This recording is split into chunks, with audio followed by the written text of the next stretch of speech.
बकरी की होशियारी। एक बहुत बड़े घने जंगल के पास एक गांव था। जंगल में बहुत से खतरनाक जानवर रहते थे, जैसे शेर, बाघ, चीता, भालू, तेंदुआ। उसी जंगल में बकरी, लोमड़ी, सियार आदि जैसे छोटे जानवर भी रहा करते थे।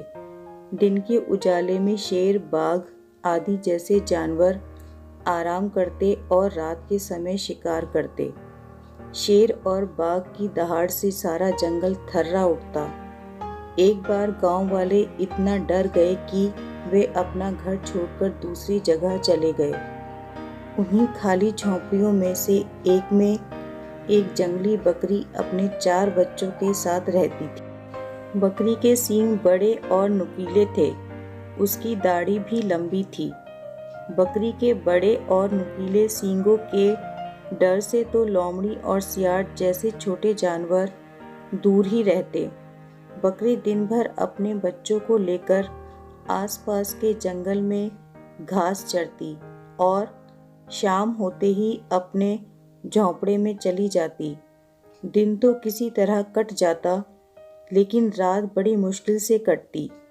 वह रात रात भर जागकर अपने बच्चों की देखभाल करती। एक दिन एक सियार ने बकरी के बच्चे पर पीछे से वार किया तो बकरी ने पलटकर पीछे से हमला बोल दिया। सियार बुरी तरह घायल हो गया और वह अपनी जान बचाकर वहां से भाग खड़ा हुआ। उसके बाद सियार बकरी से बदला लेने की सोचने लगा। अचानक उसको एक उपाय सूझा। क्यों नहीं बाघ से बकरी को मरवा दिया जाए? शायद उसे भी एक आधे बच्चे का नरम और मुलायम मांस खाने को मिले। सियार बाघ के पास गया और उसे बकरी के बारे में बताया। शाम ढलने पर बाघ सियार के साथ चल पड़ा। दोनों बकरी के झोंपड़े के पीछे खड़े हो गए। बकरी को बाघ की आहट लग चुकी थी। पहले तो वह डरी। उसने सोचा, हम में से कोई नहीं बचेगा। फिर भी जान रहते कोशिश तो करनी ही चाहिए।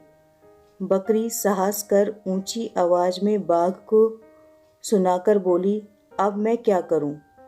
मेरे बच्चे 4 दिनों से भूखे हैं। इन्हें बाघ के मांस के अलावा कुछ अच्छा ही नहीं लगता।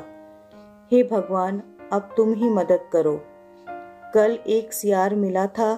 उसने वायदा किया था कि वह आज कम से कम एक बाघ जरूर लाएगा। वह भी अभी तक नहीं आया। बकरी फिर बोली, बाहर कुछ आहट हो रही है, चलकर देखें। वह सियार का बच्चा किसी बाघ को लाया या नहीं। बाघ ने बकरी की बात समझ ली और गुस्से में सियार पर झपट्टा मारा। सियार किसी तरह अपनी जान बचाकर भाग खड़ा हुआ और बाघ भी जंगल में गायब हो गया। अपनी सूझबूझ से उस दिन बकरी ने अपनी और अपने बच्चों की जान बचाने में सफल हो गई, लेकिन बकरी को वह स्थान अब और खतरनाक लगने लगा। इस विचार से बकरी ने उस जगह को छोड़ना ही ठीक समझा और जंगल के दूसरी ओर अपने बच्चों के साथ रहने चली गई। इस तरह बकरी ने साहस और बुद्धिमानी से अपनी और अपने बच्चों की जान बचा ली।